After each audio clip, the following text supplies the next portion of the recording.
A few weeks ago, I shared with you a Gallup poll that indicated that roughly a third of Americans now felt like it was appropriate to use violence to achieve their political ends.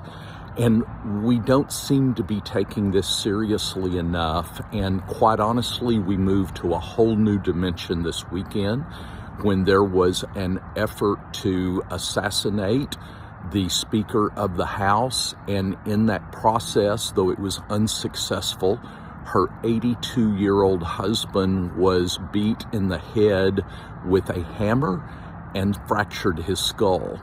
Now, quite honestly, the disturbing part is not that this kind of thing happened, but the response of political leaders to it.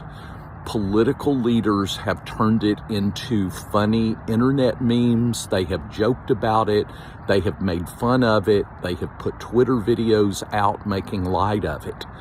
The fact that leaders are willing to make light of and use for political gain an 82-year-old man being beaten in the head with a hammer and fracturing his skull is an extraordinarily dangerous place for us as a nation.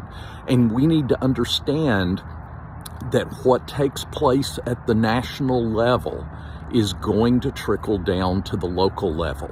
So I want to urge you in the strongest possible terms to start thinking differently about security and safety of your employees and your elected officials in ways that you haven't thought about before.